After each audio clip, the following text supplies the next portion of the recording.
I have a pattern. When I get into a hobby, I rarely get it right the first time. Koi pond, the first version looked a bit fake. I rebuilt it. Electric cars, I started with a BMW i3. Need I say more? Home theater, let's just say I learned a lot about good projectors and speakers. And apparently, home arcades are no different. This isn't just a review of the Integrum Retro Envy, it's the story of version 1, what I learned, and why version 2 finally feels right. My first serious multicade was from a local company that's been around for a while. I paid about $8,500 for it. It came with a 10 terabyte drive, aim track light guns, RGB buttons, and a PC in a box running the software. It was big. At the time, it felt incredible. Gigantic digital marquee, the trackball, spinner, thousands of games. It looked like a dream. But living with something teaches you things that you don't see in the photos. Lesson 1. The design and what's inside matters. Inside, it uses a standard PC box, just a tower sitting inside the cabinet. That meant more cables, more airflow concerns, less intentional design. For the sound system, you used a Logitech sound system. Because of the marquee layout, the speakers fire downward. Once you hear front-firing speakers aimed at you, you realize how big the difference is. For construction details, some components were velcroed in place, back panels were attached with sheetrock screws. It worked, but over time, these little details tell you something, whether something was engineered or assembled. In Lesson 2, software friction. Some games worked, some didn't. Some required Xbox controllers, some didn't. Some were mapped correctly, not all of them. Every time something didn't launch right, the magic faded. That's when I realized it's not about how many games you have, it's about how many games you can actually play. So I first came to hear about Jasen Baker through his retro game drives. This is all before he started developing and building cabinets. Ultimate emulation drive. That's right. Imagine being able to upgrade your arcade cabinet, running on a Windows PC, running on your laptop with wireless controllers, and you can get the ultimate gaming experience. And so with that, I also want to announce my new channel that I'm creating called Integrum Retro.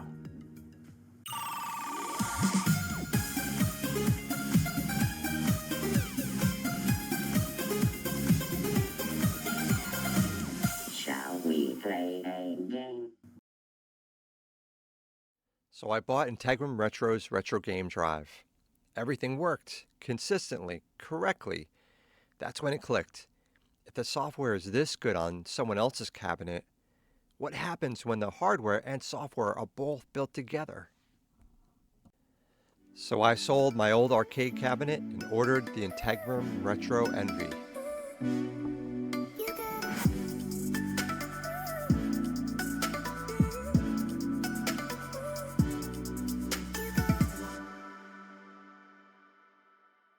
So as soon as I heard that Jasen was making his own arcade cabinets, I ran to the Integrum Retro website and I started to configure my own Envy. For the monitor, I selected an OLED.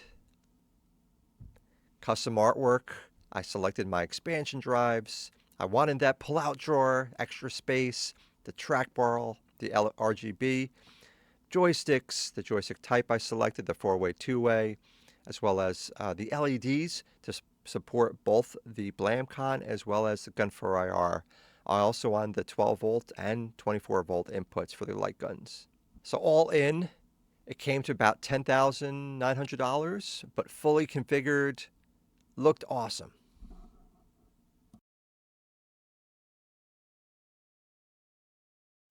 So some high-level specs on the Envy: 74.5 inches tall, 47 inches wide, and 31 inches deep. That's enough depth to get through a standard doorway, which is really cool.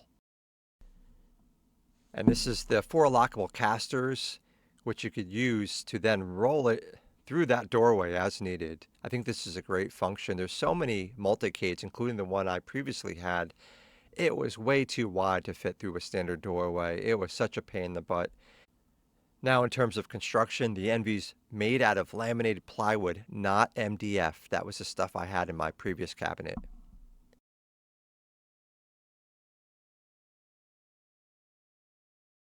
Now, this one was really important to me. For ergonomics, I need to sit at my arcade cabinet. Sometimes I'm stand up while playing light guns, but oftentimes I'm at my arcade cabinet playing the game at the control deck. I could stand up, but I can't do that for 2 hours. I prefer to sit. And this is what's really important. I need an arcade cabinet, and I recommend you should get one also that has room for your legs to go under. Your back will thank you.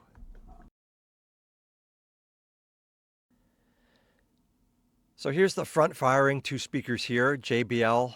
Car audio speakers, really great. And then here is the subwoofer, Rockville Fosgate, over 100 watts subwoofer. Much, much better than my previous system.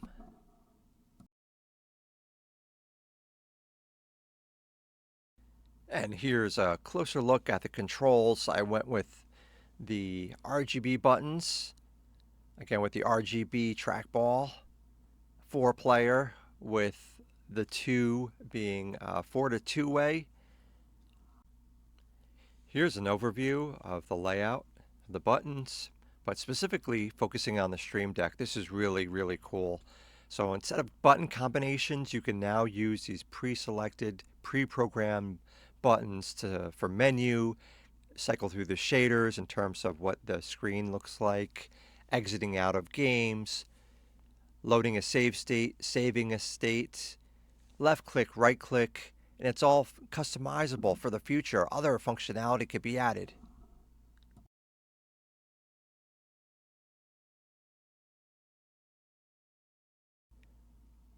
So here is the control panel lifted. This is a cool feature of the Envy. It has the Meet Me panel with just 4 screws. You can lift off the entire control panel away from the unit. You could see those inputs where the control panel links into the main unit. And this is really important. The inputs on the side, both left and right side, buttons for pinball, that's a 24 volt input. The other is a 12 volt. And this is really, really important. These are just USB inputs that you could plug in headphones, you could plug in wired controllers, etc. No more plugging into that box inside of the arcade. It's all there. Here is the under drawer. Looking inside, it is ginormous. Look at all that stuff I'm putting in there. Controllers, you could put light guns, you could put a small child in there. It is so, so helpful to have this as part of the cabinet. And it, with a lot of ease, just push it right in there. It blends right in. Great feature.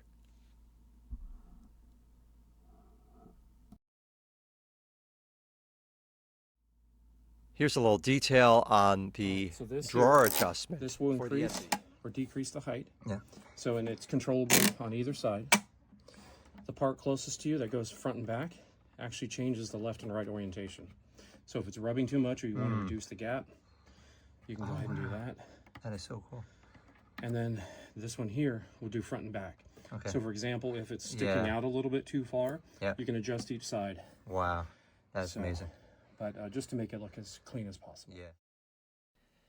And here's a back shot of the Envy.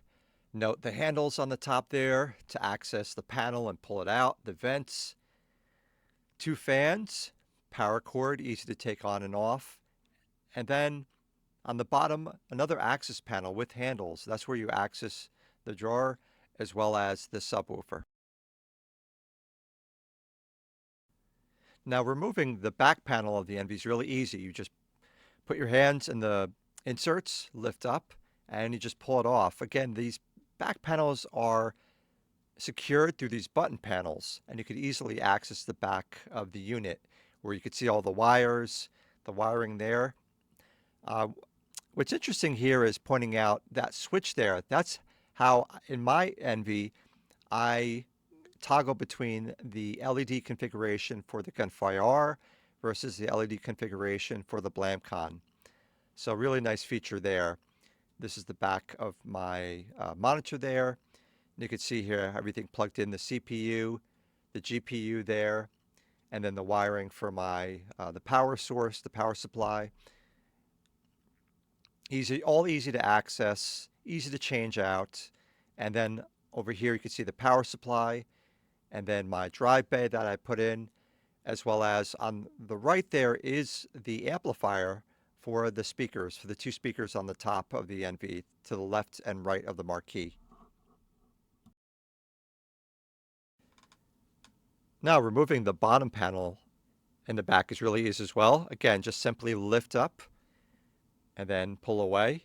You can see the bottom components, and then to put it back, again, just line it all up to the button panels, apply a little pressure, and then just push down to ensure it's secure. Now, some really cool features here on the top left. You see that button there? That is how you turn the Envy unit on and off. And then on the other side is the volume button. So this is a stationary metal, really nice volume button. Not some Logitech puck that falls off the control deck like I had previously. This is there. It's solid. It feels great. Here's the steel bezel. Again, beautifully done, custom, fits the marquee really well. I like the size of the marquee. Again, I like the placement of the speakers, firing directly towards you, not firing down like my previous arcade. I prefer this, especially if I'm playing light gun games or even at the arcade unit. Again, you can see the steel bezel around it. It's going directly around, all steel, with inserts for the LEDs for the light guns, either the Blamcon or Gunfire RR. And then here's a shot of the top. Again, nicely secured, clean, looks great.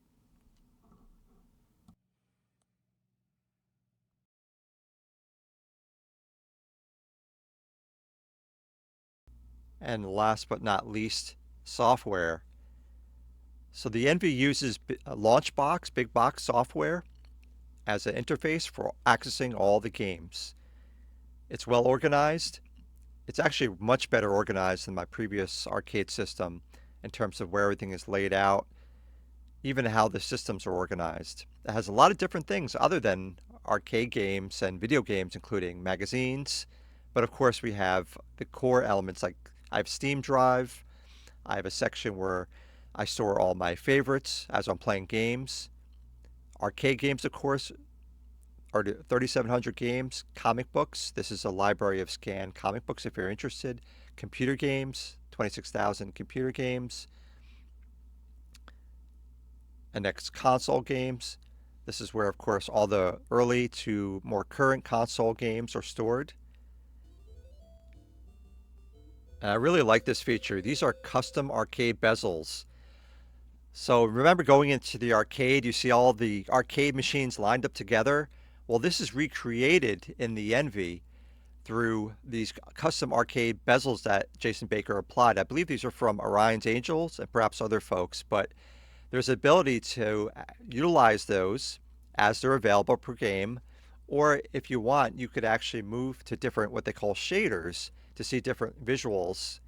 You can see here, this is just a plain large visual, which to me doesn't look that great, but then you could toggle through the Stream Deck to see other shaders or visuals of the screen. I personally prefer the arcade bezels by Orion Angel. That looks amazing to me. So on the Integrum Retro Envy, Jason developed software called Total Recoil, which is really cool. So here's some video of it in action. So damage, the gun rumbles, you feel it, and also you see with the Total Recoil, the buttons blink red every time I take a hit. Also, what's really neat about Jurassic Park, depending on the gun that you're using, the rate of the recoil changes. So now I'm in a very fast recoil gun, and then it slows down when I'm getting another gun.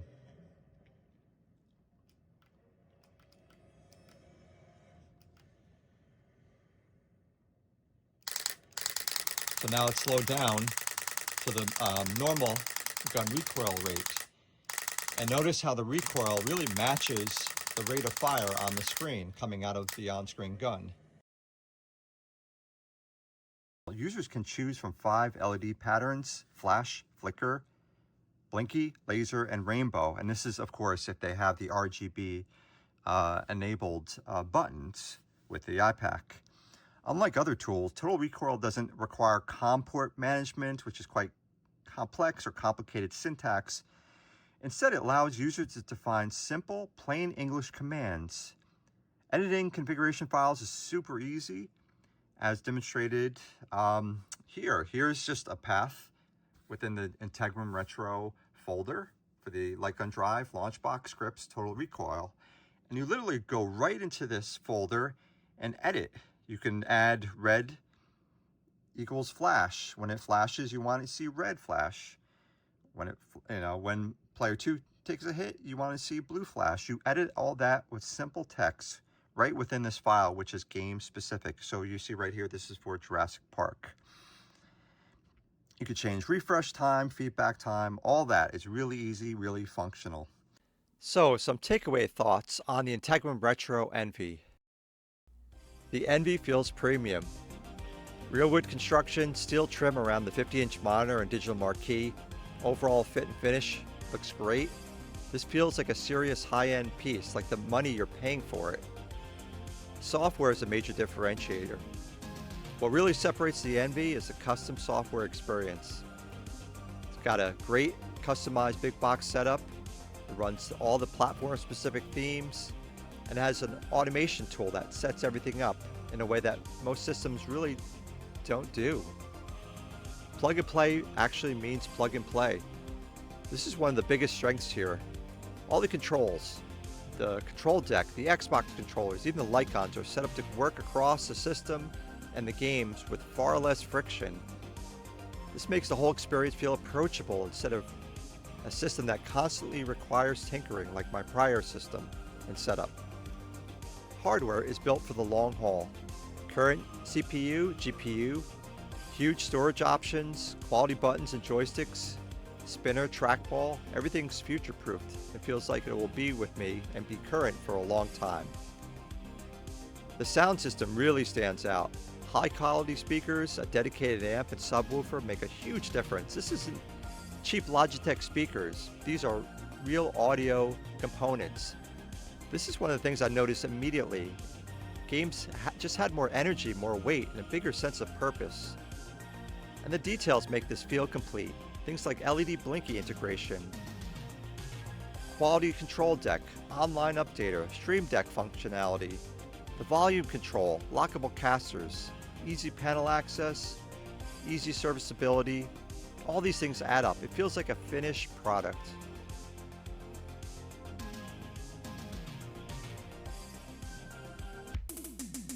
Well, hey, thanks for joining me on my arcade journey.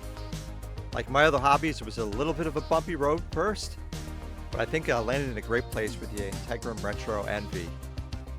I hope you liked the video. Please like and subscribe. Again, this is Alan Lawrence from Wired Al, covering all things gaming, pinball, and tech. I'll see you next time.